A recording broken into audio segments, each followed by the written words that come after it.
दोस्तों, महायोगी गोरक्षनाथ विश्वविद्यालय के सत्र 2024-25 में एडमिशन के लिए जो ऑनलाइन एप्लीकेशन फॉर्म है वो रिलीज़ हो चुका है। यानी कि अब आप ऑनलाइन एप्लीकेशन फॉर्म फिलअप कर सकते हैं। तो फॉर्म को आप कैसे भरेंगे, इसकी पूरी जानकारी आज के इस वीडियो में मैं आपको देने वाला हूँ। तो कम से कम एक बार वीडियो को आप सब लोग ज़रूर देख लीजिएगा, जिससे कि फॉर्म भरते समय आपसे कोई गलती ना हो। सो चलिए अब बिना टाइम वेस्ट किए वीडियो को शुरू करते हैं। सो देखिए, महायोगी गोरक्षनाथ विश्वविद्यालय गोरखपुर में एडमिशन के लिए जो ऑनलाइन एप्लीकेशन फॉर्म है, इसे भरने के लिए सबसे पहले आना होगा आपको महायोगी गोरक्षनाथ विश्वविद्यालय के ऑफिशियल वेबसाइट पर। जैसे ही आप आएंगे, यहाँ पर देखेंगे आपको सबसे ऊपर ही लिंक देखने को मिल जाएगा, जो कि है MGUG एंट्रेंस टेस्ट 2024-25। आप इस पर भी क्लिक कर सकते हैं, या फिर आप चाहें तो होम पेज में जा कर के यहाँ पर सबसे ऊपर ही आपको लिंक मिल जाएगा MGUG एंट्रेंस टेस्ट 2024-25। तो सिंपली आपको इस लिंक पर क्लिक कर देना है। सो जैसे ही आप क्लिक करेंगे, आप आ जाएंगे इस एडमिशन वाले पोर्टल पर, यानी कि इसी पेज पर आपका फॉर्म भरा जाना है। सबसे पहले देख लेते हैं यूजर मैनुअल को, यानी कि क्या क्या स्टेप्स फॉर्म भरते समय आने वाला है। तो देखिए, सबसे पहले आपको रजिस्ट्रेशन करना है, यानी कि स्टेप फर्स्ट में रजिस्ट्रेशन होगा। उसके बाद लॉगिन करेंगे आप, उसके बाद फॉर्म को फिलअप करेंगे, जहाँ पर basic details, academic qualification details और प्रेफरेंस चुनना है, यानी कि कौन सा कोर्स करना चाहते हैं आप, उसको प्रेफरेंस फर्स्ट पे रखना है, और बाकी के भी आपको यहाँ पर प्रेफरेंस देने हैं। इसके बाद फ़ोटो और सिग्नेचर अपलोड करना है, उसके बाद पेमेंट करना है, और इसके बाद आपका जो फॉर्म है ईजिली सबमिट हो जाएगा। तो चलिए अब मैं आपको फॉर्म भर के दिखाता हूँ कि स्टेप बाय स्टेप आपको फॉर्म कैसे फिलअप करना है। इसके लिए हमें जाना होगा होम पे। जैसे ही हम होम वाले बटन पर क्लिक करेंगे, पेज को थोड़ा नीचे करेंगे आप, तो यहाँ पर आपको देखने को मिल जाएगा apply for MGUG entrance test 2024-25। तो ध्यान से देख लीजिए, यही है वो लिंक जिसको आपको क्लिक करना है। सिंपली हम यहाँ पर क्लिक कर देंगे। जैसे ही क्लिक करेंगे, आप देख सकते हैं लिखा हुआ है कैंडिडेट रजिस्ट्रेशन। इसके नीचे ही आप पेज को थोड़ा करिएगा। यहाँ पर देखिए पूछा जा रहा है मोबाइल नंबर। यहाँ पर आपको अपना मोबाइल नंबर डालना है। इसके बाद कैंडिडेट नेम, तो यहाँ पर आपको अपना नाम डालना है। इसके बाद यहाँ पर डेट ऑफ बर्थ सेलेक्ट करना है, और इसके बाद यहाँ पर ये जो कैप्चा कोड लिखा हुआ है, सिंपली आपको यहाँ पर फिलअप कर देना है। तो चलिए इसको फटाफट से फिलअप करते हैं। तो देखिए, डेट ऑफ बर्थ सेलेक्ट करने के लिए सबसे पहले आपको यहाँ पर ईयर सेलेक्ट करना होता है। तो देखिए, सिंपली आपको ईयर पर यहाँ पर क्लिक कर देना है। जैसे क्लिक करेंगे तो जो भी आपका ईयर है डेट ऑफ बर्थ में, उसको यहाँ से आप स्क्रॉल करके सेलेक्ट कर लीजिएगा। इसके बाद आपको मंथ सेलेक्ट करना है, तो यहाँ पे सिंपली मंथ को आप सेलेक्ट कर लीजिएगा। मंथ और डेट सेलेक्ट करने के बाद सिंपली हम क्लिक करेंगे सेट पे। अब देखिए, यहाँ पर हमारा डेट ऑफ बर्थ सेलेक्ट हो चुका है। अब यहाँ पर हम कैप्चा को फिलअप करेंगे। तो कैप्चा देखिए यहाँ पर है स्मॉल लेटर में ZRR और M। अब देखिए, कैप्चा कोड यहाँ पर फिलअप करने के बाद आपको चेक करना है आपने जो मोबाइल नंबर डाला है वो बिल्कुल सही होना चाहिए। अब इसके बाद पेज को नीचे करिएगा, और यहाँ पर रजिस्टर नाउ जो लिखा हुआ है, सिंपली आपको यहाँ पर क्लिक कर देना है। अब जैसे ही आप क्लिक करेंगे, यहाँ पर आपको दिखेगा आपके रजिस्ट्रेशन का स्टेटस। देखिए, यहाँ पर लिखा हुआ है रजिस्ट्रेशन स्टेटस। स्टेप फर्स्ट में यहाँ पर लिखा हुआ है new registration has been done successfully, write down your login information for future uses. Registration number यहाँ पर आपका जनरेट हो चुका है। यूज़र आईडी भी यहाँ पर, जो कि आपका मोबाइल नंबर ही रहेगा, वो भी जनरेट हो चुका है, और यहाँ पर पासवर्ड भी जनरेट हो चुका है। और इसके साथ ही साथ आपको एक मैसेज भी आ जाएगा, जहाँ पर लिखा हुआ है डियर, आपका मोबाइल नंबर है MGUG CET 2425 रजिस्ट्रेशन नंबर भी यहाँ पर लिखा हुआ है। यहाँ पर लिखेगा सक्सेसफुली। तो इसका मतलब है कि आपका जो रजिस्ट्रेशन है, यानी कि स्टेप फर्स्ट, वो सक्सेसफुली हो चुका है। अब देखिए, पेज को नीचे करिए, और सिंपली यहाँ पर जो लिखा हुआ है click here to fill application, simply आपको यहाँ पर क्लिक कर देना है। और देखिए, किसी भी रीज़न की वजह से अगर आपका यहाँ पर पेज एरर हो जाता है, तो सिंपली आपको जाना है लॉगिन वाले सेक्शन में, और वहाँ पर लॉगिन करने के लिए आपको रजिस्ट्रेशन नंबर डालना है, ये जो यहाँ पर लिखा हुआ है, या फिर यूज़र आईडी पूछता है तो आपको ये आपका मोबाइल नंबर डालना है, और पासवर्ड के लिए आपको यहाँ पर जो पासवर्ड दिया गया है, सिंपली आपको ये वहाँ पर फिलअप करके लॉगिन कर लेना है। बट हमारे कंडीशन में यहाँ पर पेज एरर नहीं हुआ है, तो सिंपली हम यहाँ पर क्लिक करेंगे click here to fill application. अब इसके बाद आप इस पेज पर आ जाएंगे जहाँ पर कैंडिडेट डिटेल यहाँ पर फिलअप करना है। अब देखिए यहाँ पे लिखा हुआ है नेम ऑफ कैंडिडेट, ठीक है, और उसके ठीक नीचे लिखा हुआ है as per high school certificate. आपको जो अपना नाम है वो आधार कार्ड के बेस पर नहीं लिखना है, आपके जो हाई स्कूल में नाम लिखा हुआ है एज इट इज़ वही आपको यहाँ पर फिलअप करना है। तो देखिए सबसे पहले आपको यहाँ पर फर्स्ट नेम लिखना है, इसके बाद मिडिल नेम और उसके बाद लास्ट नेम। तो आई होप आप सबको आइडिया होगा कि कैसे यहाँ पर आपको फिलअप करना है। सपोज अगर किसी का नाम है, जैसे मेरा ही नाम है अमित कुमार वर्मा, तो फर्स्ट नेम में मैं लिखूँगा अमित, कुमार लिखूँगा मैं मिडिल नेम में और वर्मा लिखूँगा मैं लास्ट नेम में। अगर सपोज किसी का नाम है अमित वर्मा तो उसे लिखना होगा फर्स्ट नेम में अमित और मिडिल नेम को छोड़ देना है और लास्ट नेम में लिखना है वर्मा। तो आई होप अब आप सबको समझ में आ चुका होगा। अब देखिए इसके बाद यहाँ पर date of birth already select है क्योंकि हमने ऑलरेडी इसे सेलेक्ट कर लिया है। अब देखिए यहाँ पर पॉइंट नंबर 3 में अपना आधार नंबर फिलअप करना है जो कि 12 डिजिट का होता है।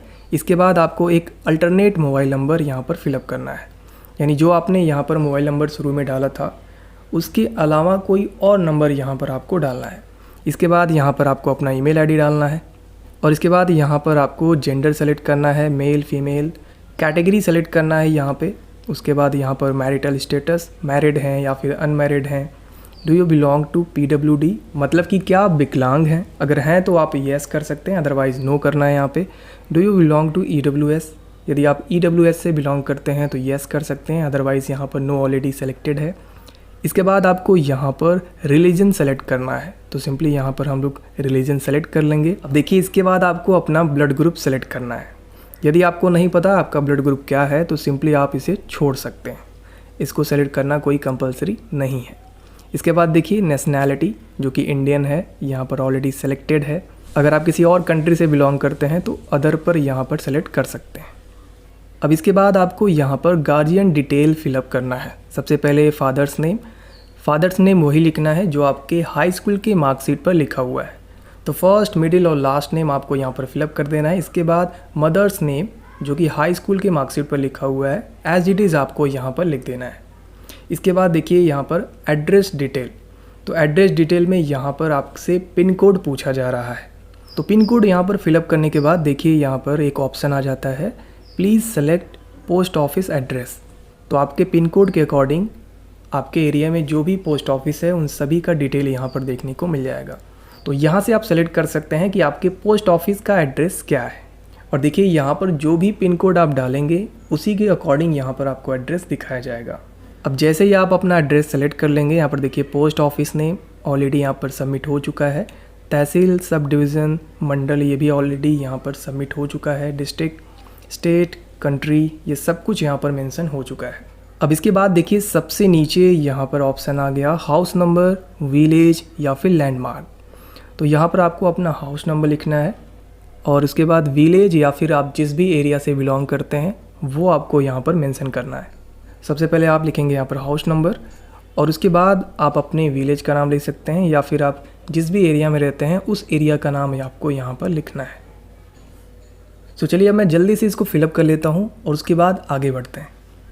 तो देखिए यहाँ पर मैंने सब कुछ लगभग फिलअप कर लिया है। आप लोग देख लीजिए कैसे मैंने यहाँ पर फिलअप किया हुआ है। सभी ऑप्शंस को आपको फिलअप कर लेना है। जेंडर आपका क्या है इसको आप बिल्कुल सही से फिलअप कीजिएगा। कैटेगरी आपका बिल्कुल सही होना चाहिए। इसके बाद मैरिटल स्टेटस भी आपको यहाँ पर ध्यान से सेलेक्ट करना है। इसके बाद यहाँ पर अपना ब्लड ग्रुप नहीं पता है तो उसको आप छोड़ दीजिएगा, ऐसा नहीं है कि आपको सेलेक्ट करना ही है। आगे देखिए यहाँ पर अपना फादर्स नेम, मदर्स नेम ये सब कुछ आप लोग बिल्कुल सही से फिलअप कीजिएगा। पिन कोड आपको बिल्कुल सही से फिलअप करना है, तभी आपको आपके पोस्ट ऑफिस का जो नाम है वो आपको ऑप्शन में दिखेगा।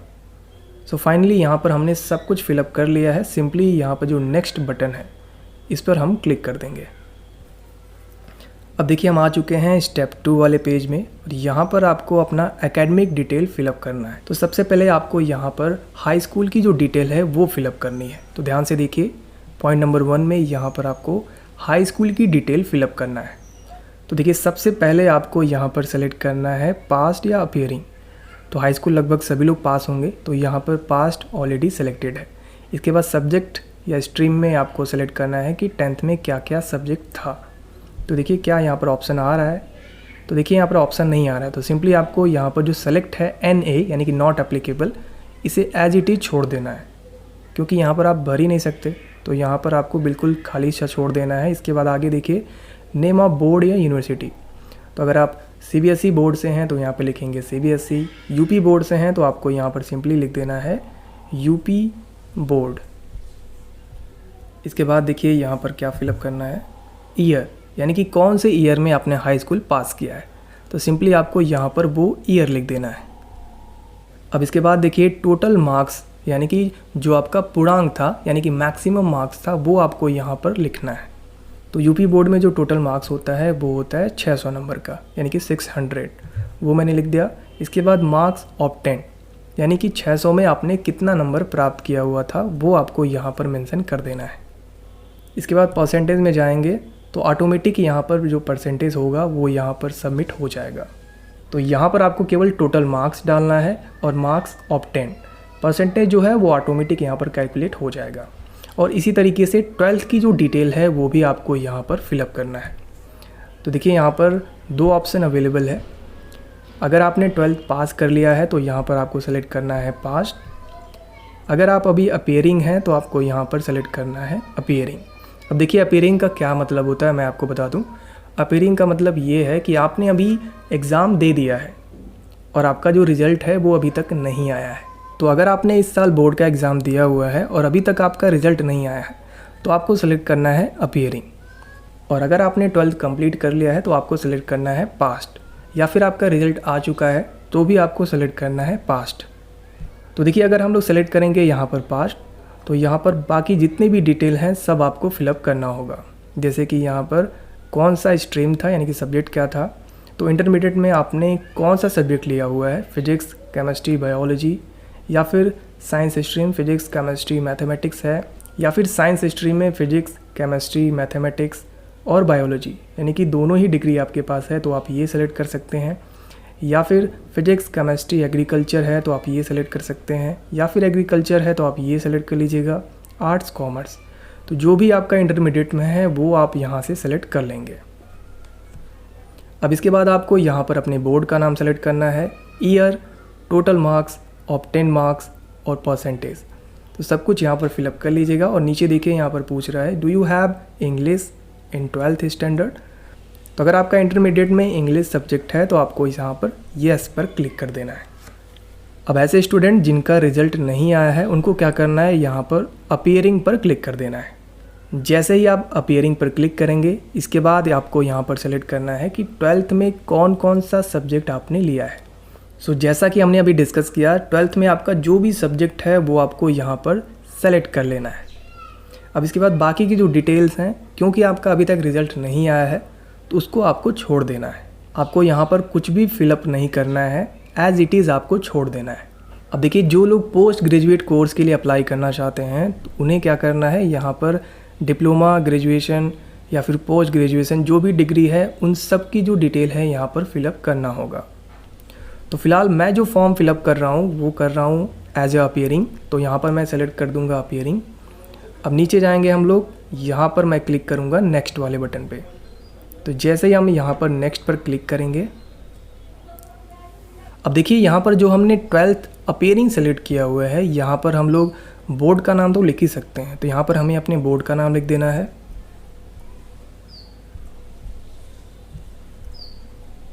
बोर्ड का नाम लिखने के साथ साथ जो ईयर है यानी कि पासिंग ईयर, ये भी तो हम लिख ही सकते हैं क्योंकि हमें पता है कि हमने इसी साल जो एग्ज़ाम है वो दिया है, तो जो पासिंग ईयर होगा वो इसी साल होगा।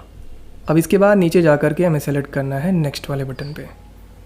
अब देखिए इसके बाद हम आ चुके हैं उस पेज पर जहाँ पर हमें सेलेक्ट करना है कि हम किस कोर्स के लिए फॉर्म अप्लाई करना चाहते हैं, यानी कि स्टेप 3 में आ चुके हैं। और यहाँ पर देखिए आपको preference first, second, third, fourth और प्रेफरेंस 5, ये 5 ऑप्शन आपको यहाँ पर दिख रहा है। नोट में अगर आप देखेंगे तो लिखा हुआ है the entrance exam will be based only on the first preference, यानी कि जो फर्स्ट प्रेफरेंस में आप कोर्स के नाम को सेलेक्ट करेंगे उसी के आधार पर आपका एंट्रेंस एग्ज़ाम होगा। यानी कि जिस भी कोर्स में आप अप्लाई करना चाहते हैं उसे आपको रखना है प्रेफरेंस फर्स्ट में।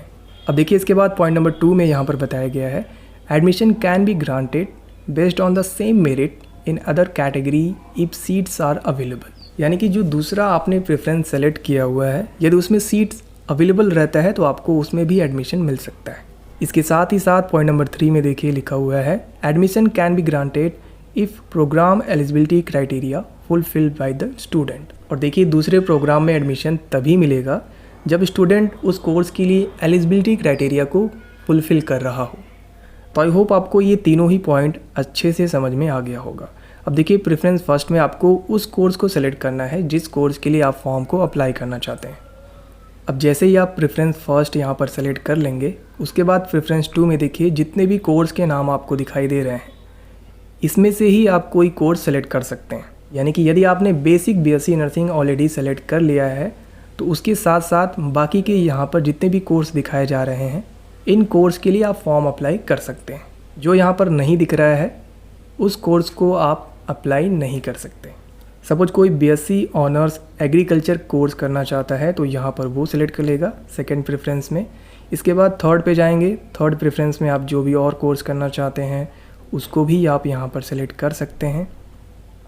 इसके बाद प्रेफरेंस 4 में जो भी आप यहाँ पर सेलेक्ट करना चाहते हैं सिंपली आप उसे सेलेक्ट कर सकते हैं। इसके बाद प्रेफरेंस 5 में इसमें से कोई भी कोर्स आप यहाँ पर सेलेक्ट कर लीजिएगा। इस तरीके से यहाँ पर प्रेफरेंस 5, 4, 3, 2, 1 सब आपको यहाँ पर सेलेक्ट कर लेना है। अब देखिए यहाँ पर जो प्रेफरेंस फर्स्ट है यहाँ पर आपको उस कोर्स का नाम रखना है जिस कोर्स के लिए आप वाकई में अप्लाई करना चाहते हैं। तो भूल करके भी जो आपका मेन कोर्स है उसको सेकंड, थर्ड, फोर्थ में नहीं रखना है, उसे रखना है सिर्फ और सिर्फ फर्स्ट प्रेफरेंस में। अब देखिए जैसे ही आप ये सभी प्रेफरेंस फिलअप कर लेंगे नीचे आइएगा और नेक्स्ट का जो यहाँ पर बटन है सिंपली आपको यहाँ पर क्लिक कर देना है। जैसे ही आप नेक्स्ट पर क्लिक करेंगे आप आ जाएंगे स्टेप 4 में। यहाँ पर आपको अपलोड करना है अपना फ़ोटो, उसके साथ ही साथ अपना सिग्नेचर।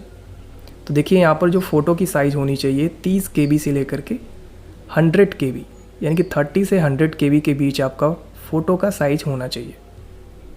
इसके साथ ही साथ जो आपका सिग्नेचर का साइज़ है वो 5 से 50 KB के बीच में होना चाहिए और फाइल जो है वो होना चाहिए JPG या फिर JPEG या फिर PNG। तो इसी फॉर्मेट में आपका फ़ाइल होना चाहिए। तो चलिए फटाफट से हम यहाँ पे अपलोड करते हैं। अब देखिए अगर आप फॉर्म जो है फ़ोन में फ़िलअप कर रहे हैं तो यहाँ पर आपको ऑप्शन दिख रहा होगा चूज़ फाइल। तो सिंपली आपको यहाँ पर क्लिक कर देना है। जैसे क्लिक करेंगे तो यहाँ पर देखिए मीडिया पिकर का ऑप्शन दिखेगा, सिंपली आपको यहाँ पर क्लिक कर देना है। अब यहाँ से आपको अपना पासपोर्ट साइज़ फ़ोटो सेलेक्ट कर लेना है। फ़ोटो सेलेक्ट होने के बाद आपको अपलोड फ़ोटो पर क्लिक कर देना है। जैसे आप क्लिक करेंगे आप देखेंगे कि आपका जो फ़ोटो है यहाँ पर अपलोड हो चुका है। तो हमारे कंडीशन में यहाँ पर देखिए फ़ोटो अपलोड हो चुका है। खैर ये जो फ़ोटो है मैंने डेमो फ़ोटो यूज किया है। अब इसके बाद हमें अपलोड करना है यहाँ पर सिग्नेचर। तो सिग्नेचर अपलोड करने के लिए बिल्कुल वैसे ही हम क्लिक करेंगे चूज़ फाइल, इसके बाद मीडिया पिकर और इसके बाद हम यहाँ पर अपना सिग्नेचर भी सेलेक्ट कर लेंगे। सिग्नेचर सेलेक्ट करने के बाद यहाँ पर अपलोड सिग्नेचर पर हम क्लिक कर देंगे। जैसे हम क्लिक करेंगे आप देख सकते हैं हमारा जो फ़ोटो है और सिग्नेचर दोनों ही यहाँ पर अपलोड हो चुका है। नीचे आप देख सकते हैं लिखा हुआ है entrance exam details based on first preference. तो जो हमने फर्स्ट प्रेफरेंस में कोर्स का नाम डाला था उसी के अकॉर्डिंग यहाँ पर ये जनरेट हो चुका है। प्रोग्राम नेम लिखा हुआ है basic BSc nursing, department name faculty of nursing and paramedical और इसके साथ ही साथ यहाँ पर date of entrance exam tentative 19 मई 2024। और यहाँ पर देखिए टेंटेटिव लिखा है, इसका मतलब ये है ये जो डेट है ये एक संभावित डेट है, हो सकता है इस डेट को चेंज भी किया जा सकता है। अब नीचे आप देखिए यहाँ पर एंट्रेंस एग्ज़ाम की जो फ़ीस है यानी कि इस फॉर्म की जो फ़ीस है वो है 1000 रुपीज़। इसे आप सबको पेमेंट करना होगा। तो पेमेंट करने के लिए यहाँ पर देखिए आपको एक चेक बॉक्स दिखाई दे रहा होगा, सिंपली आपको इस चेक बॉक्स पर क्लिक कर देना है। जैसे ही आप यहाँ पर क्लिक करेंगे पेज को नीचे करिएगा, यहाँ पर आपको कैप्चा फिलअप करना है। तो देखिए ये जो कैप्चा है आपको यहाँ पर फिलअप करना है। तो इसे हम लोग फिलअप कर लेते हैं। लिखा हुआ है WW स्मॉल लेटर में M और H। अब इसके बाद हम लोग क्लिक करेंगे पे नाउ पर। जैसे हम क्लिक करेंगे पे नाउ हम आ चुके हैं स्टेप 5 में। यहाँ पर देखिए आपका नाम, registration number, mobile number, request ID entrance exam फ़ी, ये सब कुछ आपको यहाँ पर देखने को मिल जाएगा। इसके साथ ही साथ यहाँ पर आपको देखने को मिलेगा पे नाउ। तो सिंपली आपको इस पे नाउ वाले बटन पर क्लिक कर देना है। अब जैसे ही आप यहाँ पर क्लिक करेंगे, आप देखिए पेमेंट करने के लिए आपको यहाँ पर ढेर सारे ऑप्शन देखने को मिल जा रहा है। सबसे पहला ऑप्शन है क्रेडिट कार्ड, इससे भी आप पेमेंट कर सकते हैं। डेबिट कार्ड से भी पेमेंट कर सकते हैं। इंटरनेट बैंकिंग, QR कोड को स्कैन करके भी पेमेंट कर सकते हैं, या फिर आप UPI से भी पेमेंट कर सकते हैं। तो हम लोग जो पेमेंट करने वाले हैं QR कोड को यूज करके पेमेंट करेंगे। तो सिंपली हम क्लिक करेंगे QR। इसके बाद मेक श्योर यहाँ पर आपका सेलेक्ट होना चाहिए ब्लू कलर में। इसके बाद यहाँ पर जो मेक पेमेंट लिखा हुआ है, सिंपली आपको यहाँ पर क्लिक कर देना है। अब इसके बाद आपके सामने यहाँ पर कुछ फ़ीस की डिटेल दिखेगी, जैसे कि कन्वीनियंस फ़ीस यहाँ पर 0 रुपये लग रहा है, total GST 0 rupees, total amount जो आपको पेमेंट करना है वो है 1000 रुपये। अब इसके बाद सिंपली हमें क्लिक करना है प्रोसीड विथ पेमेंट। अब इसके बाद आप इस पेज पर आ जाएंगे। पेज को नीचे करेंगे तो यहाँ पर आप देख सकते हैं स्कैन QR कोड, ये आपको देखने को मिल जाएगा। सिंपली आपको इसे स्कैन करना है और पेमेंट आपको यहाँ पर कर देना है। अब जैसे ही आपका पेमेंट यहाँ पर सक्सेसफुली हो जाता है, आपका जो फॉर्म है वो सबमिट हो जाएगा। और फॉर्म सबमिट होते ही आपको आपका जो फाइनल एप्लीकेशन फॉर्म का प्रिंट है वो डाउनलोड करने का ऑप्शन आपको मिल जाएगा, जिसे आप सिंपली डाउनलोड कर सकते हैं और फ्यूचर के लिए उसे आप सेव करके रख सकते हैं। सो गाइज़, इस तरीके से आप जो है एप्लीकेशन फॉर्म को बड़े ही आसानी से फिलअप कर सकते हैं। सो उम्मीद करते हैं आप सभी को ये वीडियो अच्छे से समझ में आ गया होगा। कोई भी डाउट हो, कहीं पर भी आपको फॉर्म भरने में कोई दिक्कत आ रही है, तो आप हमें कमेंट बॉक्स में बता सकते हैं, या फिर आप चाहें तो यूनिवर्सिटी से इन नंबर पर डायरेक्ट कांटेक्ट भी कर सकते हैं। और देखिए यहाँ पर आप सब लोग ध्यान दीजिएगा कि फॉर्म भरते समय कोई भी गलती आपसे ना हो, क्योंकि जैसे ही आप एक बार पेमेंट कर देंगे तो कोई भी ऑप्शन आपके पास नहीं है फॉर्म को एडिट करने के लिए। सो मेक श्योर आप सभी लोग फॉर्म को बहुत ही ध्यान से फिलअप कीजिएगा। और देखिए, इतना ध्यान देने के बाद भी यदि आपसे कोई गलती हो भी जाती है तो आपको बिल्कुल भी परेशान नहीं होना है। आप लोग इन नंबर पे कांटेक्ट कर लीजिएगा, वहाँ से आपको सॉल्यूशन मिल जाना चाहिए। सो दोस्तों, आज के इस वीडियो में सिर्फ इतना ही। बहुत ही जल्द मिलते हैं अपने नेक्स्ट वीडियो में। तब तक के लिए wish you all the best.